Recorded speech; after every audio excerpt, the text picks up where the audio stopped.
So on the topic of LPA, just now that we are talking about donees and all, right? So I also understand that you also help to certify LPAs, Yeah. right? So you do have any interesting things or experiences to share when people come to you to certify, or have seen how they actually structure the LPA? Okay, so most of the time I do LPA Form 1, which is the simplified form that is already in Office of Public Guidance System. I do a small bit of LPA Form 2, and that is where we see the interesting choices that people make for LPA Form 2. So for example, some people in Form 2, they will say, okay, if I ever lose mental capacity, I want my child A to look after me, and also to help me get the best nursing home, to get the best medical support. But child A can only use my UOB bank account. Okay, for example, so what they mean is that don't touch my other bank account, my OCBC bank account, my DBS bank account, leave it alone. Just use my UOB account because there's enough money there. Okay, for very my confident. help. Yeah. So in the event if there's really not enough money, I want you to sell away my private property.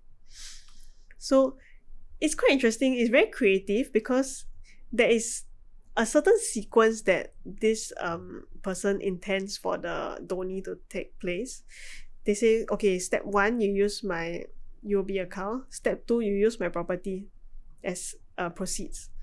Then step 3, if still not enough money, then you go to my OCBC account.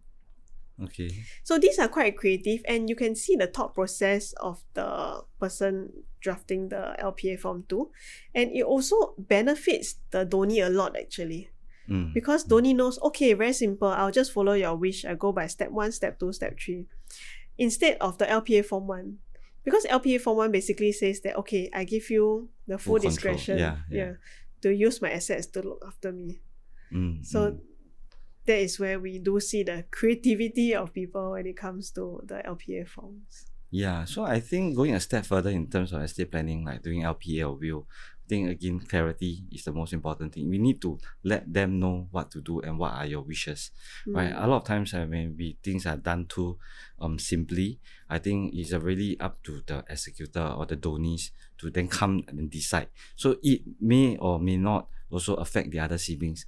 You know, when LPA, especially usually they only appoint 1 or 2 children, and a lot of times they have maybe a bit more than 2 or 3 children, right? So the others who are not involved in the entire thing may have other opinions which may not be taken into consideration. So I think that's also one of the place where disputes may happen, and then even before the elderly passed on, the parents passed on, I think disputes has already started. And then one of the cases that I've done or I've seen before is that actually there's this elderly, she passed on.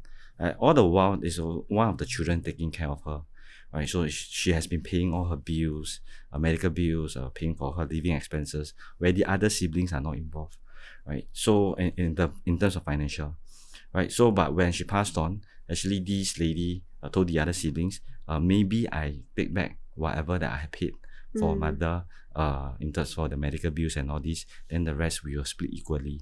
So and to her shock in a way is that the other siblings then says that it shouldn't be that way, right? Because nobody asked you to pay, right? So things like that. Of course, but then at the end of the day, to preserve the entire relationship, she chose not to pursue, right? But if she decides to pursue this thing, I think it's going to have quite an ugly ending to the whole thing.